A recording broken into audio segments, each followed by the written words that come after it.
Halo, selamat pagi anak-anak baik dan hebat. Gimana kabar kalian hari ini? Miss harap anak-anak semua, orang tua, dan seluruh keluarga kita dalam perlindungan Tuhan. Anak-anak, berjumpa lagi dengan Miss Oktav dalam pendidikan agama Katolik dan budi pekerti di kelas 2. Anak-anak, hari ini kita mulai belajar di semester 2. Untuk pembelajaran pertama ini, kita belajar tentang beriman berarti melaksanakan perintah Allah. Sekali lagi, beriman berarti melaksanakan perintah Allah. Nah, anak-anak, pada hari ini ada pun yang menjadi tujuan pembelajaran kita. Yang pertama, anak-anak mampu mengenal Bapak Abraham sebagai bapak orang beriman. Yang kedua, anak-anak mampu menceritakan kisah Abraham yang rela mengorbankan Ishak sebagai bentuk kepercayaannya pada Tuhan. Sebelum kita memulai belajarnya, yuk kita berdoa dulu ya. Tanda salib dalam nama Bapa dan Putra dan Roh Kudus. Amin. Bapa yang baik, kami bersyukur kepadamu karena Engkau mencintai kami.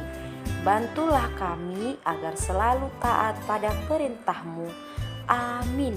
Dalam nama Bapa dan Putra dan Roh Kudus. Amin. Oke anak-anak, selamat belajar melalui video ini ya. Tetap semangat, Tuhan Yesus memberkati. Mari kita menyimak kisah Bapak Abraham berikut ini.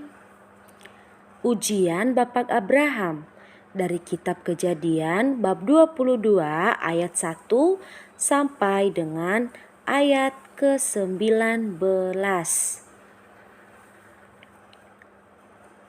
Suatu hari Tuhan berjanji bahwa Tuhan akan membuat keturunan Abraham sangat banyak. Abraham menunggu janji Tuhan selama 25 tahun. Dan pada waktu itu Bapak Abraham berumur 100 tahun. Ketika Sarah, istrinya Abraham, berusia 90 tahun, lalu ia mengandung dan mempunyai anak. Kemudian ibu Sarah melahirkan seorang anak laki-laki dan diberi nama Ishak. Ishak tumbuh menjadi besar. Lalu Tuhan ingin menguji seberapa besar iman Bapak Abraham.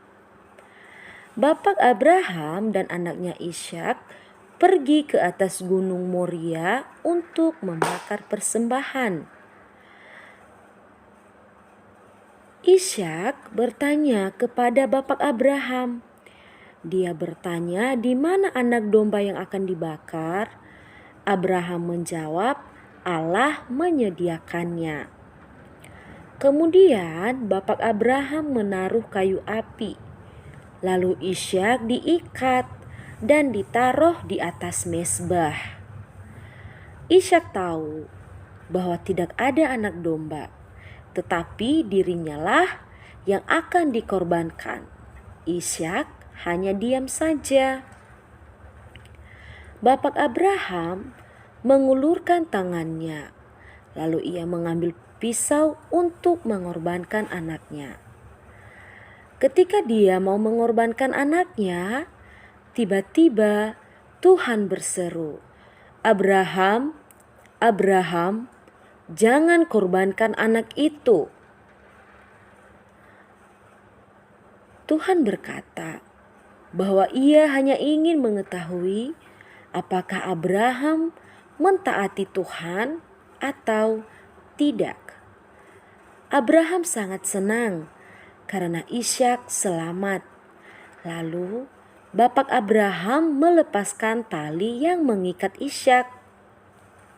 Akhirnya Tuhan telah menyediakan domba di dekat tempat itu untuk dikorbankan di atas mezbah. Baik anak-anak, Tadi kita sudah mendengarkan kisah Bapak Abraham yang mengorbankan Ishak anaknya untuk dipersembahkan kepada Allah. Nah, Allah sangat setia pada janjinya. Pada usia 100 tahun, Abraham mempunyai seorang anak karena telah dijanjikan oleh Allah. Anak itu diberikan nama Ishak. Abraham dijuluki sebagai bapak orang beriman karena Abraham melaksanakan perintah Allah dan mau mengorbankan Ishak anaknya. Anak-anak, Allah juga meminta kita untuk melaksanakan apa yang diperintahkannya. Kita juga bisa belajar dari sikap Abraham. Selain Abraham, contoh tokoh yang taat kepada Allah yaitu Bunda Maria. Kita dapat meneladani Abraham dan Bunda Maria dengan melakukan apa yang diperintahkan oleh orang tua kita kepada kita.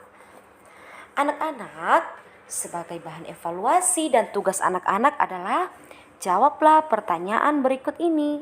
Yang pertama, siapa yang dijuluki sebagai bapak orang beriman? Yang kedua, pada usia berapa Abraham dikaruniai seorang anak? Yang ketiga, siapa nama anak Abraham? Yang keempat, mengapa Abraham mau mengorbankan anaknya? Dan yang kelima, selain Abraham, siapa tokoh yang patut kita teladani? Silakan kerjakan dengan baik ya anak-anak.